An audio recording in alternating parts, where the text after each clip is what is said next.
Hello, and welcome to this clinical pharmacology podcast on oral hypoglycemic agents. In this podcast, I'm going to talk about the most important drugs that are used for controlling blood glucose in type 2 diabetes. I'm also briefly going to consider the most recent NICE guidelines for commencing anti-glycemic therapy. So firstly, why do we treat elevated blood glucose or glycemia in type 2 diabetes? The important evidence actually comes from the UK PDS study, a follow-up study of around 5,000 patients randomized to intensive versus conventional arms. The study found that those patients who were treated intensively had lower HbA1c, a large reduction in microvascular complications such as eye and kidney disease, and a modest reduction in macrovascular disease such as coronary artery and peripheral vascular disease. It therefore importantly provided a rationale for tight blood sugar management. I want to keep this podcast quite short, so I'm not going to talk about the etiology or diagnosis of type 2 diabetes. However, I do think it is important to mention that type 2 diabetes is often part of a metabolic syndrome, including coexistent hypertension, hypercholesterolemia, and obesity. Management should therefore take all of these into account. If you are a video podcast viewer, you will be able on this slide to see a table that shows the most important treatable risk factors, the target treatments for these, and finally some of the most basic therapies. So there are 4 important drugs or drug classes that I'm going to talk about. These are the biguanides, of which metformin is the most important drug, the sulphonylureas, the glitazones, and acarbose. Finally, I want to briefly talk about some of the newer classes, such as gliptins and meglitinides. Metformin is a drug that you will probably see a lot of patients on. It is a biguanide, and although its precise mechanism of action is unclear, it has been shown to increase insulin sensitivity and reduce hepatic glucose output. It is indicated in overweight patients with type 2 diabetes for whom diet alone has not been effective. Diabetic patients are regarded as overweight if their BMI is greater than 23. Metformin is also an excellent agent as it can be safely and synergistically combined with other hypoglycemic agents, including insulin. Metformin's most important adverse effects are GI symptoms such as nausea, vomiting, and diarrhea.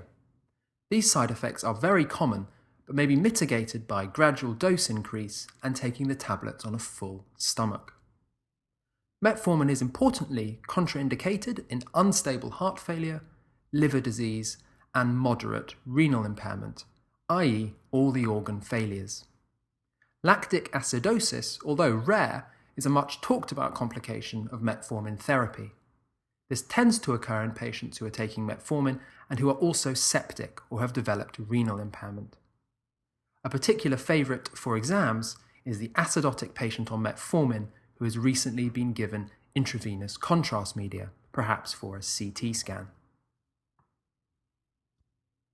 The next class of agents I want to consider are the sulphonylureas, examples of which include glibenclamide and the newer and more often used agent, gliclazide.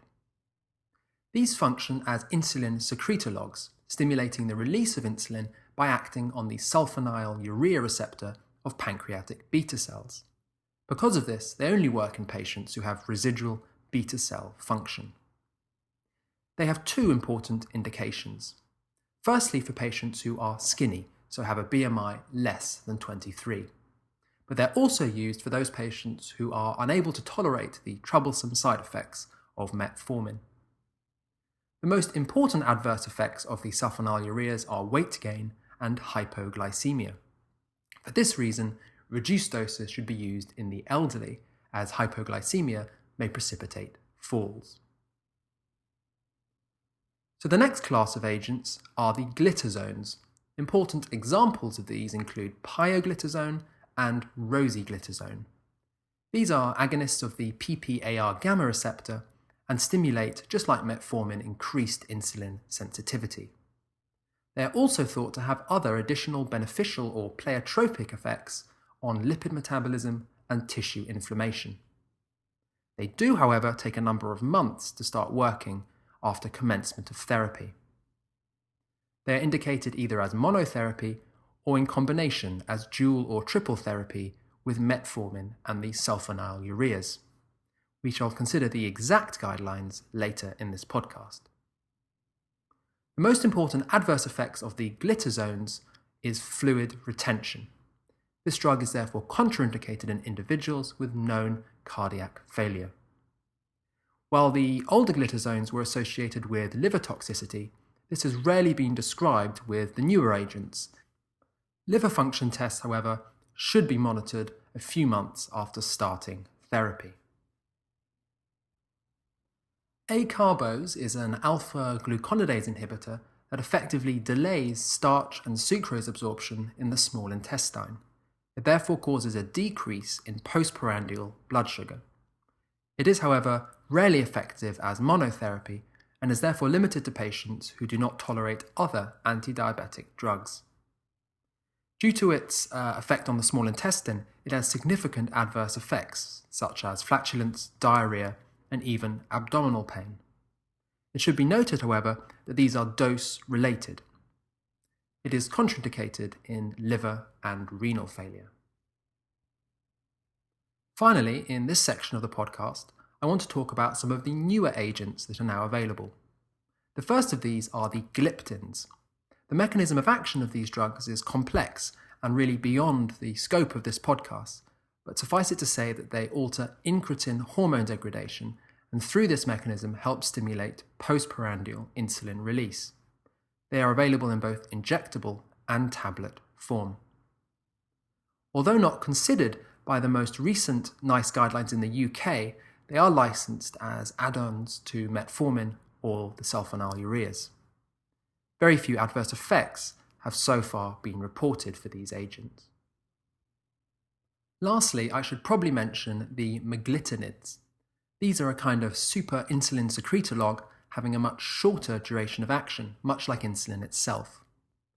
There are relatively few side effects described for these agents, but they are expensive compared to the sulphonylureas. Therefore, their use is limited to patients whose time of eating tends to be quite erratic. An important example of this would be, say, a fasting Muslim patient during Ramadan. So in the last section of this podcast, I want to briefly consider the most recent UK National Institute for Health and Clinical Excellence, or NICE, guidelines on prescribing for hypoglycemia in type 2 diabetes. For the video podcast viewers, this is summarised in this next slide. Following diagnosis of type 2 diabetes, as we've already discussed, it is important to consider other components of the metabolic syndrome and to treat these. It's also important to educate the patient about their condition. In the first instance, lifestyle advice should be given with regard to weight loss, exercise, and diet modification. It is recommended that patients trial these conservative measures before being started on oral hypoglycemic therapy. The mainstay of monitoring for type 2 diabetes is through the venous measurement of glycated hemoglobin, or the HbA1c. Although targets should be specific to the patient, good general control might be less than 6.5%, moderate control between 7.5 and 9%, and poor control greater than 9%.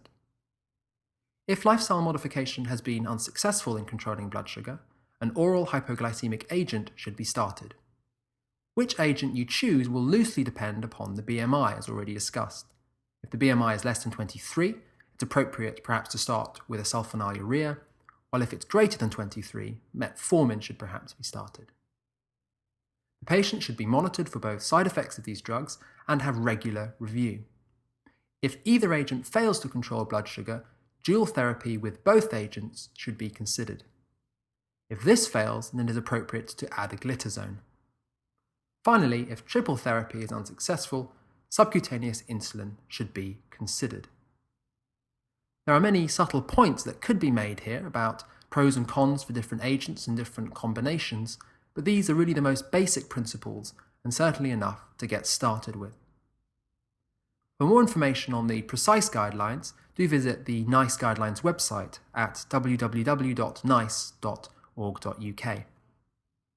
So that's about it for this short clinical pharmacology podcast on oral hypoglycemics. Thanks for listening, and see you soon.